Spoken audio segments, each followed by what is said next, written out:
Speaker's Corner is traditionally a mixture of sort of different types of conversation and Yes, stuff. So yes. political, religious, Yes. and so on. But at the moment, it just seems purely Purely speakers with religion, about religion sort of thing, which is okay. Yeah, yeah. But like I say, a You'd bit like of to see variety. some variety. Yeah, yeah. Yeah.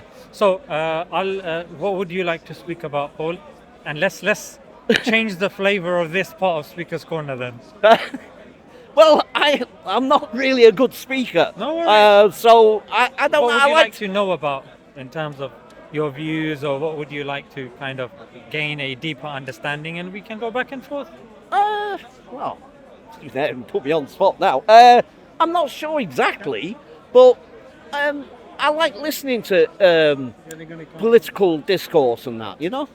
So let me give you a topic and you tell me what you think about this, right? Yeah. So a political discussion that is taking place quite often here in the UK is the role of certain cultures and their history in the UK and what they've contributed. And one such culture, which I mean we can't take out of the discourse, is that of Muslims, right? Yeah. That Muslims are here. How long ago have Muslims been part of the UK? What have they contributed? What's the kind of connection? Is that something that interests you? Is that something you I suppose so. Yeah. So one such thing that if you want to look at evidence here, and I'm going to kick myself because I didn't bring this here. Yeah. It's are you a coin collector? No. So if you look at 8th century coins in the UK, there was somebody called, I think his name is Rex, yeah, King. I'll find it. So 8th century, and if you look at the 8th century coin here in the UK, Yeah. and you read the back of it, it actually says the Islamic Declaration of Faith. Right. Yeah. Now the question would be, why on earth does a British coin have? It's called King Offa. That was his name. So look over here. Yeah. It's called the 8th century Offa's dinar, a rare Anglo-Saxon gold coin Yeah. dated to 774. You can see, yeah, and there's the picture there. It says La ilaha illallah Muhammadur Rasulullah. That translates as there's no God but Allah. Yeah. That's how you guys say it. Say Allah. Yeah. And Muhammad Yeah. is the messenger of God. Right. So people have long asked, like, was King Offa, was he a Muslim, or what was the role of Islam? So generally the historians say that there were significant Islamic empires around, Yeah. and of course England, or the UK rather, it's not England because he was in the Manchester area, Right. Yeah. that to kind of do trade with the Muslims, they wanted to copy the coin. So although there are mistakes in the Arabic, but yet it's got a lot of people talking that, look, why Islamic Declaration of Faith? So it showed that there was trade happening Yeah. between the UK and a Muslim civilization at that time, to such a degree, Paul, that in the 16th century, the monarch in this country, would you know who she was? In the 8th century. In the 16th century. Oh, 16th century. Yeah. Oh, I don't know. Queen Elizabeth I, maybe? I don't know. I'm gonna have to spud you for that one. I guess I'm not getting spudded on that one. I don't think you saw it. Maybe I was just trying to go like this. Yeah. Oh, sorry. Yeah. But the Yeah. camera was there. Yeah. Yeah. So, on the 16th century, you're absolutely right. Elizabeth I Yeah. was the Queen of England, right? Yeah. But there was a problem, because before her, England was Catholic. She was a Protestant. Spain was not happy about that. In fact, Spain was trying to get rid of her. So there was an uprising, and there was an uprising from outside as well. That Spain was thinking, you know what, we need to get rid of her. She is not helpful, and obviously Catholics and Protestants don't get along with each other, right? Now Elizabeth I had a problem. How do I legitimize my rule? Because she couldn't travel west, Yeah. because there was a naval kind of blockade. What's the only place left now? East, Right. Yeah. where we're from, right? Yeah. The east. So she then sent her people over to the east to Yeah. find out. So you had the Ottoman Empire, Yeah. you had the Moroccan leader, and you also had the leader of Persia as well. Right. England made trade pacts with them to such a degree that Brits were going over there, settling, they were coming over here, and they were settling. Yeah. If you look at the oldest evidence of a portrait, a live portrait, it was of a Moroccan emissary called Anuri, who came to England and who was given a hero's welcome by the Queen's Guard or whatever you call them. To such a degree that at that time Shakespeare wrote one of his plays. It was called, this one was called Othello. Right. Yeah, and Othello was based on Anuri. Yeah, because he was based on a Moor, right? Yeah. Yeah, and the Merchant of Venice is also referring to somebody else. But at the very least, Othello was mapped after Anuri, a Moroccan emissary that came to the UK. And there are also in the Merchant of Venice, it also talks about the King of Morocco in there as well. And the playwrights at that time would mention, people from the Muslim kingdoms. This was in the 16th century, mind you. Yeah. And they were coming, they were settling here, and they were going, they were settling over there, to such a degree that the Muslim nation said, we will help you, i.e. Queen Elizabeth, Yeah. to fight the Spaniards, Right. Spanish. Yeah. So the Muslims were also involved in protecting the UK at a time that its queen was at risk. And they were willing to put their lives also on the line. It didn't actually come to that, but at the very least, they enjoyed a lot of trade going back and forth. Such a degree, if you look at these words like turquoise, sugar, Yeah. alcohol, even these words, they come from the Muslim kingdom, right? So when people talk about, what role have Muslims actually had? Well, a great deal, when you look at the 16th century in terms of protecting this country, in the 8th century in terms of trade with Muslim commerce, and even when you're looking at maybe the 18th century, Yeah. where Indians were bought over because they were enslaved, and they were called the Laskars. Yeah, the Laskars. They were bought over in trade, and they settled in the port of Liverpool and the port of Newcastle. Right. That's why one of the earliest mosques were in Liverpool and Newcastle. Yeah. Because these sailors, Indian Muslim sailors, would come, and then they would be given these living quarters. They would live there, and then they would want to pray there as well. So eventually they converted those into, mosques. And that's why you've got the earliest mosques in these areas and the earliest Muslim communities. So what do you think about that, Paul, firstly? I think that's fantastic. I mean, I always say that this country is Heinz 57. We're a mixture of all kinds of things, all varieties. You know what I mean? We've been invaded, I don't know how many times. Our language is influenced by other languages. So, it's great. Why not? Absolutely. So here's the thing, that when people think about this stuff, they use the example of other countries, right? How comes no one's accepting immigrants there, or this or that? But they fail to understand that the UK, if you look at the map, they have ruled at one time or another over 90% of the globe.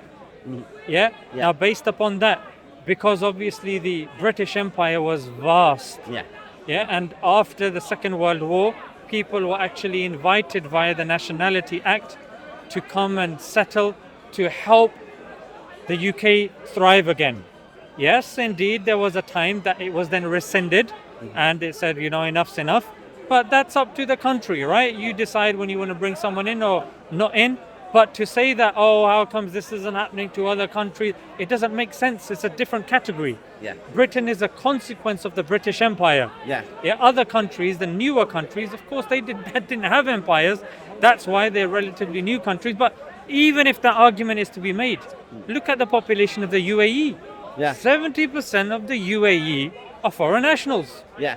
Yeah. But yet, I went to Dubai. Yeah. Now, I like to go to countries with more kind of history and stuff like that. Yeah. But, so a friend took me there. And then when we were doing a bit of shopping, there's a shop there called Spinneys. Yeah. And when we went to Spinneys, the shop had a special section called, I don't remember what it was called, but it indicated something along the lines of food for non-Muslims. Right. What I mean by that is stuff that we wouldn't consume, like swine, Right. alcohol, and stuff like that.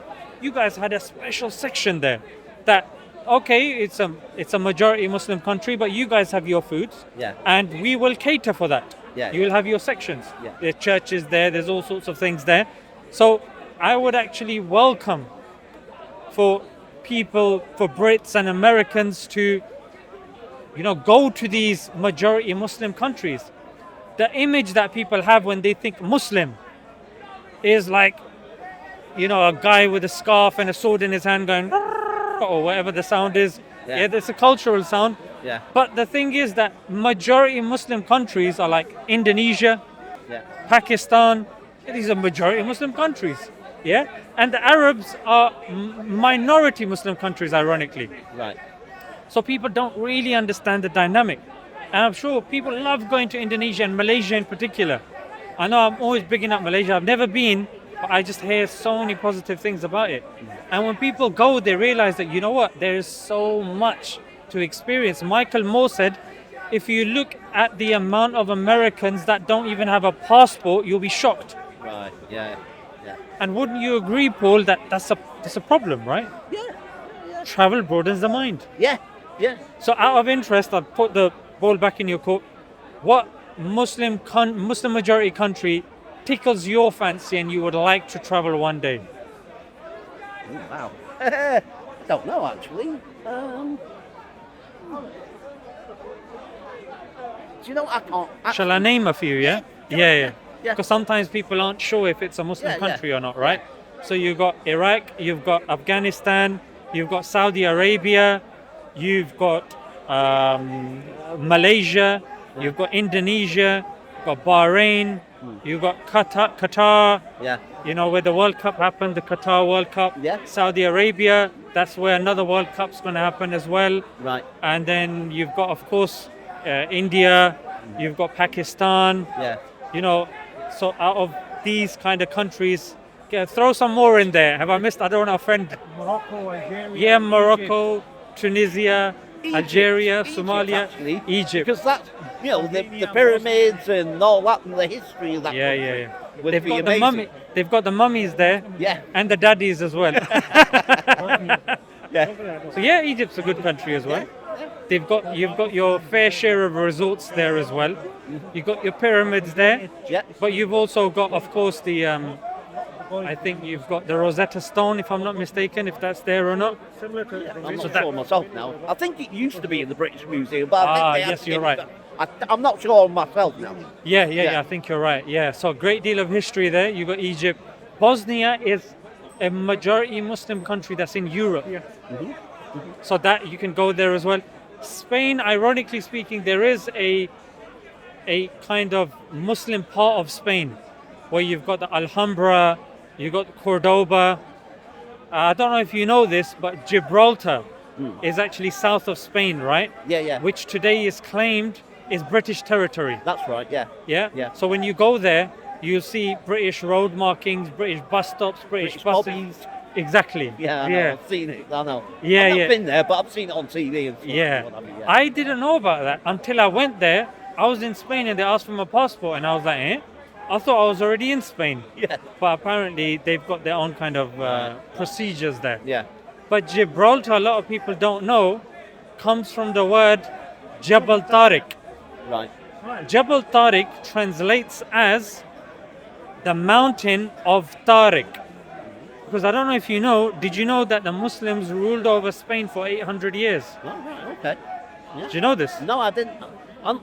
What, is that the Ottoman Empire or something? Or no? No, before that. All right, okay. Before that, okay. yeah. Yeah, So that was part of the golden age of Islam. right.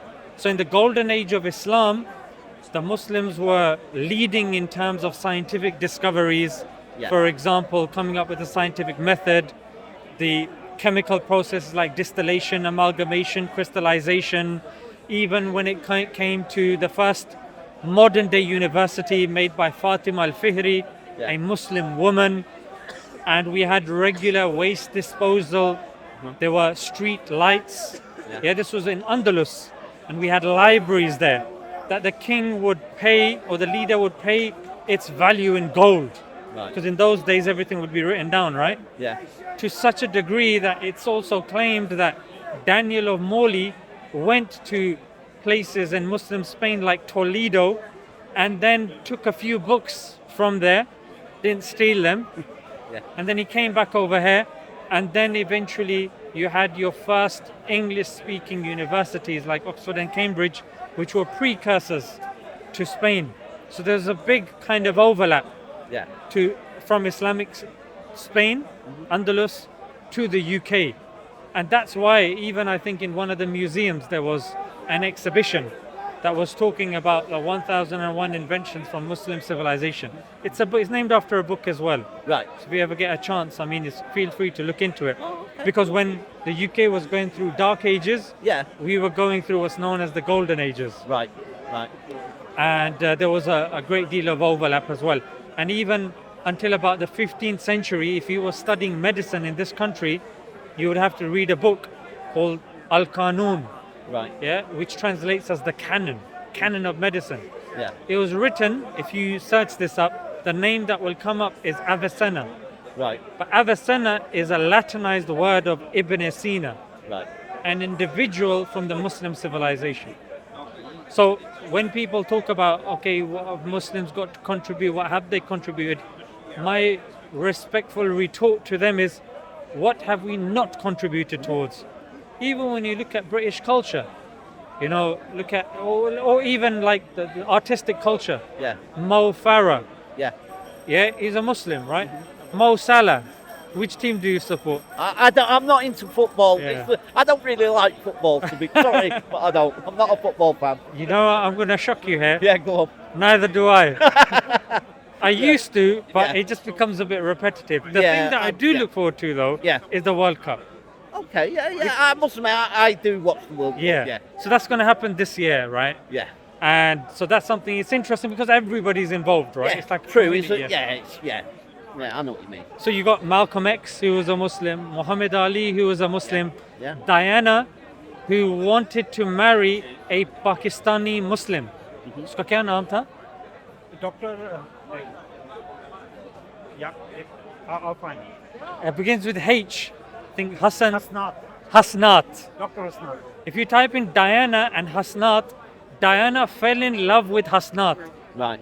to such a degree, the sweetheart of Britain, Yeah. to such a degree that she traveled to Pakistan under the guise of meeting Jemima Khan and Imran Khan, who was a cricketer at that time. Yeah. But she went to the village of Hasnat to meet his parents because she wanted to marry him. Then when it didn't work out, she settled for Dodi al-Fahid, Right. Yeah. who was another Muslim. Yeah.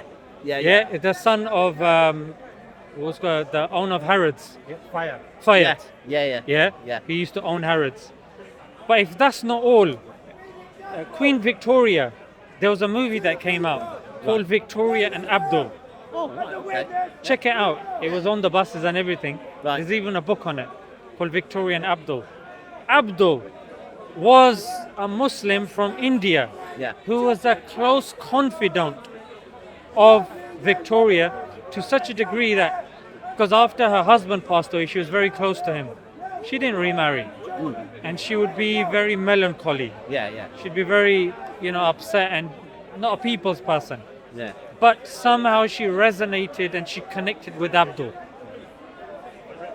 So that's another example of this kind of closeness. If you look at what the far right are saying, one of the biggest rumors is Prince Charles Yeah. is a Muslim. Now, Yeah.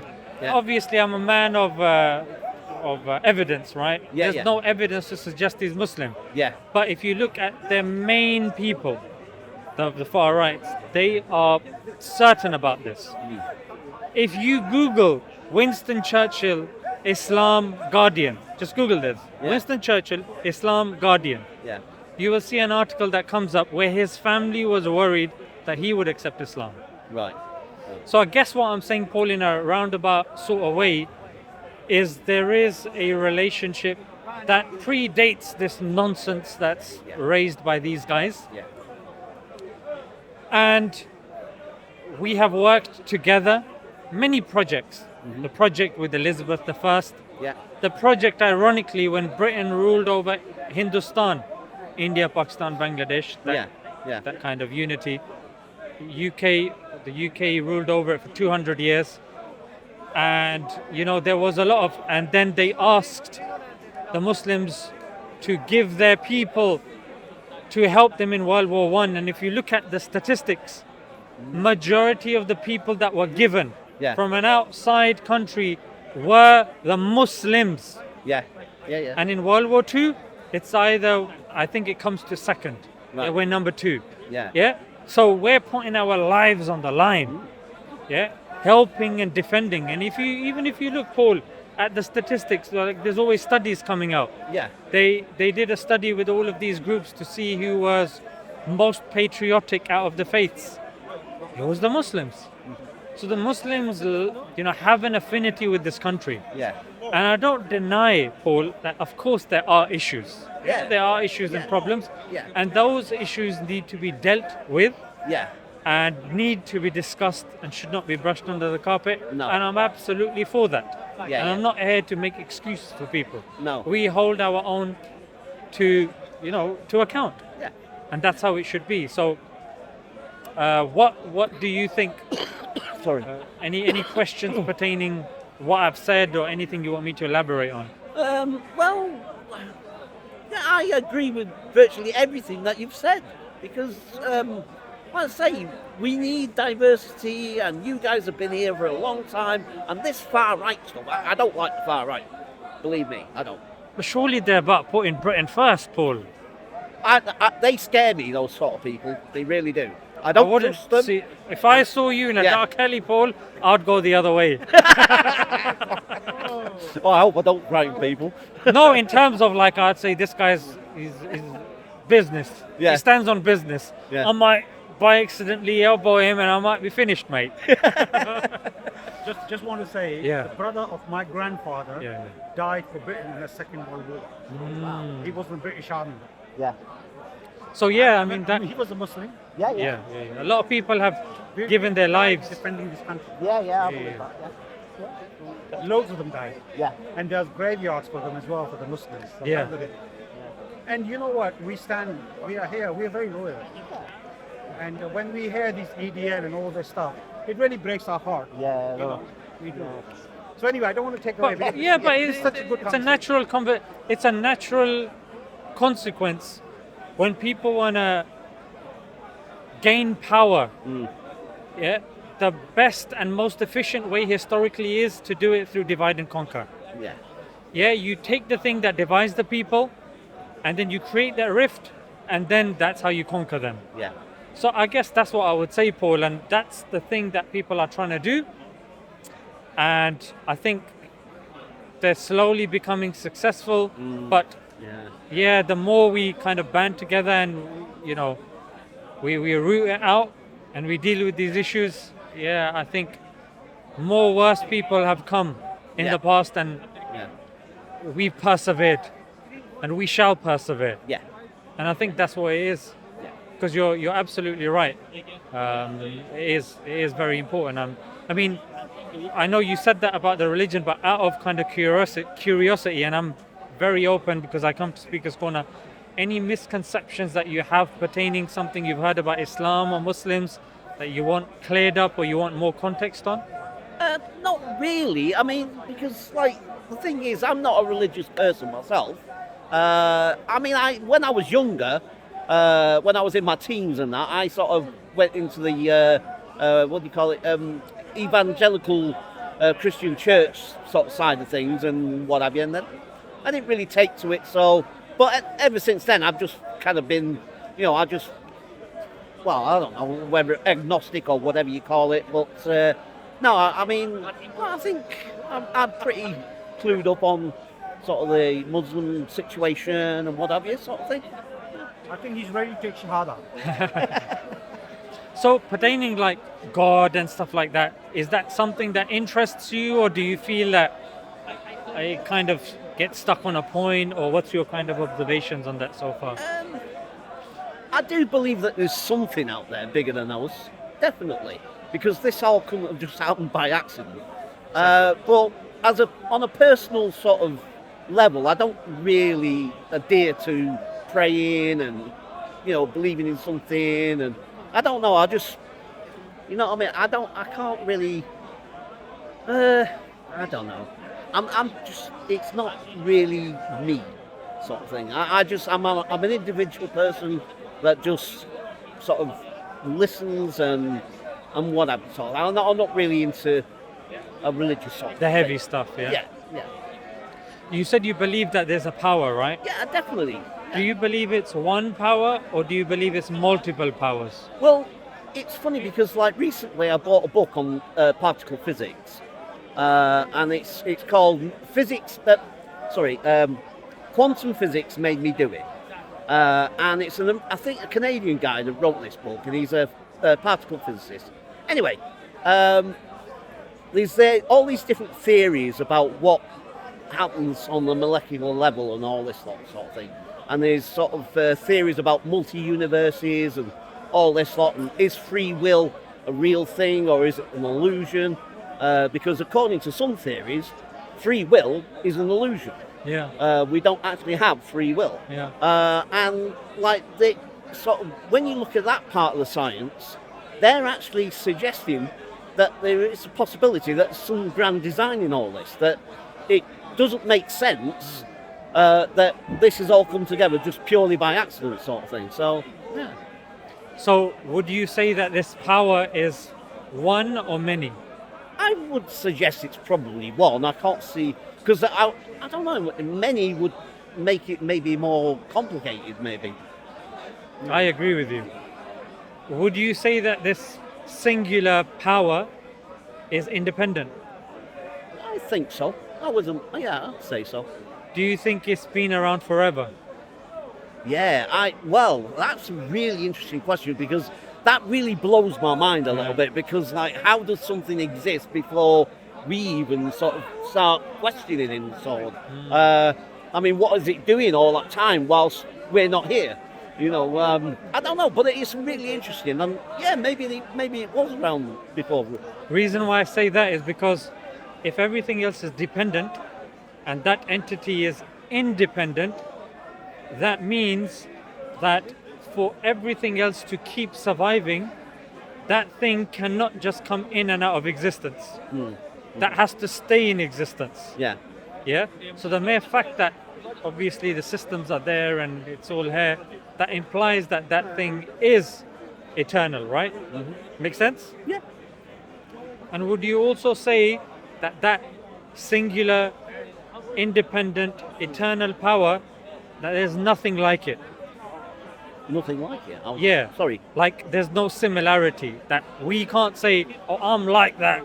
Right. Me as a human being, or that tree over there, Right. as nice as it is, Yeah. is like that singular. No. Right. Yeah. So Paul, what we've done now is we've gone through the Islamic definition of God. Right. Because in chapter 112 of the Quran, that is our very simple, clear definition of God. Yeah. So what I would say is your definition of God is actually in line with Muslims. Right. Okay. But then if we were to say, Christian might come along and say, no, that's not right. Paul believes what we believe. Well, they don't believe God is one, right? They believe in Father, Son, Holy Spirit. Right. That's three, right? Yeah. They don't believe God is independent, Right. because they believe Jesus is eternally begotten by the Father, Right. which is a dependent relationship. They don't believe God is eternal, because there was a time Jesus the man was there, In a time he wasn't there. And they don't believe that there's nothing like God because Jesus, according to them, is God. He had a nose, eyes, ears. A lot of people look similar to Jesus. Yeah. That's why you've got these movies, Passion of the Christ, Mel Gibson, and all this sort of Yeah, stuff, right? yeah. Because if there was nothing like Jesus, how can you have an actor that can play Jesus? Yeah. Surely it would be an impossible thing, right? Yeah.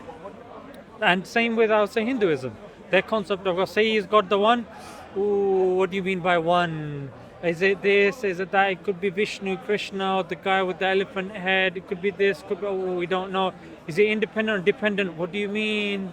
Is it the dependent? Oh, it's very complicated. So can't get an answer out of those guys. Yeah, it's all over the place. I also actually dabbled with, again, when I was younger, I actually dabbled a little bit in Buddhism. I sort of checked that out a little bit and did a little bit of research on it, read up on it and so on. And I found that quite interesting. And I did like the sort of philosophy of like being one with everything and all that sort of thing. But that's what it is, Paul. It's a philosophy. Yeah. Buddhists don't believe in a god.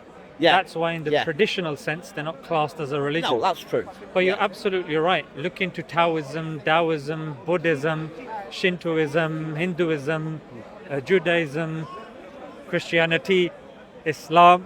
They spoiled the flow, isn't it? Yeah. But all these isms and schisms, there is good to take from them, of course, and some of them have very good philosophies in them. Some of them have very bad philosophies as well. But the point is that that's what it is. But in terms of truth, in terms of like, you can't hold a view in which you believe God exists and doesn't exist. It's contradiction. Yeah. You have to either believe he exists or he doesn't exist. Yeah. You have to believe either he's one or he's more than one. You can't hold to both. It's a contradiction. You can't say he's independent but he's dependent. Right. You can't say he's eternal but he's not eternal. Yeah. You can't say nothing like it but there is something like it. That's why what we say is Islamically we're coherent. And we believe if something comes from God, Paul, it has to make sense. Yeah. It has to be logical. Like I didn't have to work too hard with you to define God. Yeah. It happened easily. Yeah. But if I had to do it using the Christian framework, it's going to be very tricky.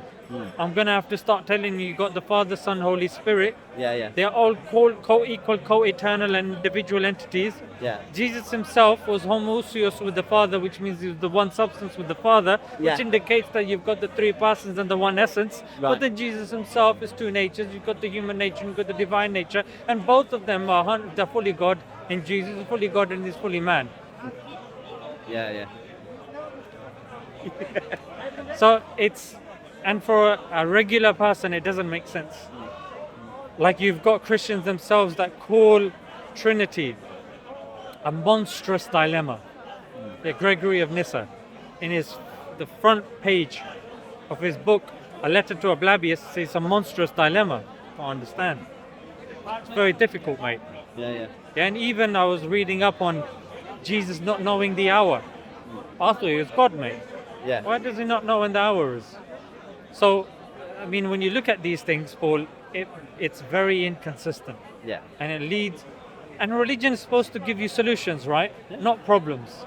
So that's what we would say. And out of interest, for you to even start accepting or paying attention to a book or an argument that this book is from God, what criteria would you say you'd need to have? Let's just say there's 4 books, all of them say we're from God, mate. Yeah. Which one would you say, well, I've got this criteria? I don't know, to be quite honest, because like I say, I'm not a big religious sort of person. I don't really want to get into religion. You know what I mean? It's just me. That's I mean, fine. It makes me feel uncomfortable. I'm just not that sort of person. You know what I mean? I just, I'm a very what's the word I'm looking for? Nice guy. Accepting Oh. of people's Yeah, faith and that's good. beliefs. You know what I mean? And I believe they're entitled to those beliefs and what have you, of course. But personally, I don't really want to go down that route. I get that. And that's your choice. Ironically, you have free will. Yeah. Which is what you mentioned, yeah? Now, exercising that free will, I guess what I would say, Paul, is that you can at the very least entertain the evidence Yeah. to see whether you agree or disagree, and then say, you know what, let me sleep on it, let me check it. I don't know. That's fine. I'll hear it out. And that's what I would say, Paul, that Yeah, you yeah. can, I would argue that if you hear the evidence that we have pertaining Islam, it's the strongest evidence. Right. Yeah? Yeah. And it makes the most sense. Uh-huh. And bearing that in mind, then the choice, of course, will be yours, whether you want to accept or whether you want to go on with your life. Yeah. I'm not going to lasso you into Yeah. a Yeah. thing, but it would be still good for you to think about it and go, you know what, accepting or rejecting it, I'll put that on ice. Let's see which one makes the most sense. Right. Yeah. That purely from a humor me sort of criteria. Let's just say we're on a dinner table. It's a dinner table conversation. Paul, put the little finger up. Yeah, Paul. 4 books over here, mate. Which one do you think is most likely from God? Give me the criteria. Yeah. And pass me one of those bourbons. So which one would you say? What criteria? And if you don't have any, I will give you a few and you can tell me if you accept or reject them. So it's up to you how you want to do it. I'll let you give me a few, yeah. So would you think it's plausible that one of the criterias for a book to be from God is that it has to be preserved? In other words, when it was revealed Yeah. to the present day today, Yeah. if it is not that book, Yeah. then surely we can conclude it is not from God. Would you agree with that? Right, yeah. Yeah. If you want more persuasion, I can do that, mate. So you tell me, if you want me to give you more, like, I'm not sure about that criteria, Yeah. open it up for me. Or if you're happy with it, let me know. No, I think that's about. Makes sense, right? Yeah. Because, that book came, it was revealed by God, but the book we got today is no longer, it's been changed so much, it's not. How do I know who wrote that book, who didn't wrote that book, right? Now, as Muslims, we're the only ones that claim that the book that we have Yeah. is identical to the book that was revealed 1400 years ago. Yeah. Christians don't make that claim. Yeah. Jews don't make that claim. Hindus don't make that claim. Sikhs don't make that claim. Some of them may make that claim, but there's no evidence, or the evidence is not convincing to justify that claim. Now, what's my evidence? My evidence is we have manuscripts, old Yeah. copies of the Quran that date all the way down to the Prophet. It's in the University of Birmingham. We're the only ones. And it was compared with the Quran that we got today, and there's 100% word accuracy. Right. Yeah, a word accuracy. Christians don't have this, Jews don't have this, Hindus don't have this. In terms of how we read the Quran, the Prophet Muhammad, peace be upon him, spoke Arabic. We read the Quran in Arabic. It was revealed in Arabic, and it's dealt with in Arabic primarily. Let's look at the Christians. Jesus spoke Aramaic. That's right. Yeah. New Testament is in Greek. Yeah. For 50 years, it was printed in the printing press in Latin. Yeah. Today, we read it in English. Yeah. Hindus, bless those guys. I don't even want to touch that, yeah? Because their thing is... Sorry, I was getting distracted by Yeah, the no noise worries, over no there. worries. The speaker's corner, it gets a bit crazy, yeah. Yeah. Is it a fact that with he spoke the- Aramaic? Sorry? Is it a fact that he spoke Aramaic? Nothing in history is a fact. But what we can deduce is what's the historical consensus. The historical consensus at this stage is that he spoke Aramaic. Unless you've got something to say otherwise. But we can get into that. Yeah, no, I just thought I'll throw it in there. Yeah. So then, same with, of course, the Old Testament and Hebrew. It's not really a live language. Arabic is a live language. Yeah. Yeah? And, Arabic is the 4th most spoken language on the planet. Right. Even, Paul, when you're looking at the Quran, Yeah. a book that was revealed 1400 years ago, still relevant even till today. Say, whatever sect you follow in Islam, you follow the same Quran. Yeah. When it comes to Christianity, they can't agree on the books Yeah. in the Bible. Yeah. 66 books of the Protestants, Yeah. 73 of the Catholics, Yeah.